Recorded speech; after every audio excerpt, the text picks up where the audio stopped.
Hello guys, welcome to my YouTube channel. कैसे हो आप सब। आज हम पार्ट 2 करेंगे। हमने सेकंड चैप्टर स्टार्ट कर रखे हैं।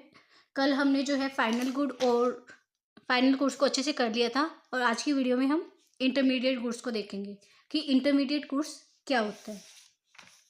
Intermediate goods are those goods which have yet not cross the boundary line of production. Value is still to be added to these goods and these goods are yet not ready for use by their final users. Intermediate goods वो goods होते हैं जिनकी अभी production process पूरी complete नहीं हुई है, यानी वो अभी रेडी नहीं है कंज्यूमर को सेल करने के लिए। उनमें अभी कुछ ना कुछ हमें चेंजेस करने की रिक्वायरमेंट, कुछ ना कुछ उसमें वैल्यू अभी ऐड होगी। ये गुड्स कैसे होते हैं, यानी एक फर्म परचेज कर लेते हैं दूसरी फर्म से एंड देन वो उसमें कुछ चेंजेस करके वो फाइनल यूजर्स को सेल करती है। अब shirt purchase by firm X from Y. Firm X ने जो है वाई से गुड्स परचेज किए। फर्म एक्स ने वाई से जो है कुछ शर्ट परचेज किए हैं for resale for intermediate goods, दोबारा से सेल करने के लिए। यानी वाई क्या करेगा, अभी उसको दोबारा से सेल करेगा। यानी एक बार तो सेल हो गया, अब यहाँ पे भी दोबारा से सेल हो रही है, यानी अभी ये फाइनल कंज्यूमर के पास नहीं गया है।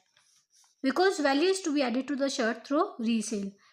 तो ये होता है रीसेल इंटरमीडिएट गुड्स कि जब वो गुड्स क्या हो अभी फुली प्रोडक्शन में ना हो, मतलब अभी वो पूरी चीज़ बन के तैयार नहीं हुई है, अभी उसमें वैल्यू एडिड होना बाकी है।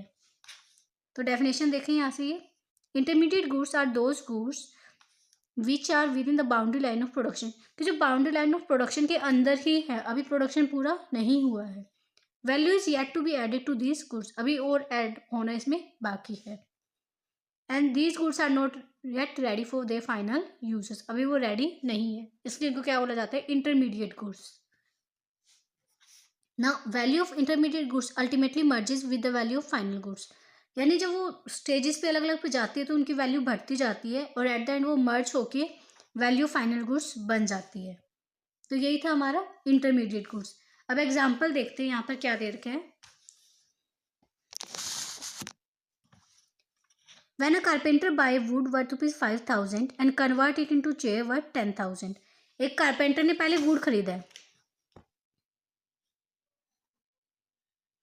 कारपेंटर ने 5,000 का लकड़ी खरीदी है, देन उस लकड़ी को चेयर में कन्वर्ट कर दिया और उसकी प्राइस कर दी उसने 10,000, यानी यहाँ पर 5,000 का क्या हुआ है, वैल्यू ऐड हुआ है।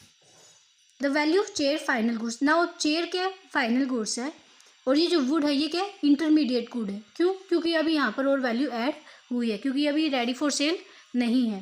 तो यही होता है इंटरमीडिएट गुड। तो आई होप आपको समझ में आया होगा, बट इसलिए आपको ये चीज़ याद रखने की जरूरत है कि जो हमारी नेशनल इनकम होती है उसमें सिर्फ हम फाइनल गुड को इंक्लूड करते हैं, इंटरमीडिएट गुड को इंक्लूड नहीं करते because of double counting problem. अगर हम इसको भी काउंट करेंगे तो इससे क्या होगी, एक जो प्रोडक्ट के प्राइस 2-3 बार हम हमारी इनकम में ऐड कर लेंगे जो कि हमें गलत रिजल्ट देंगे। तो there would be duplication in the estimation of national product called double counting. तो इसलिए हम सिर्फ फाइनल गुड्स को इंक्लूड करते हैं, इंटरमीडिएट गुड्स को नहीं करते हैं।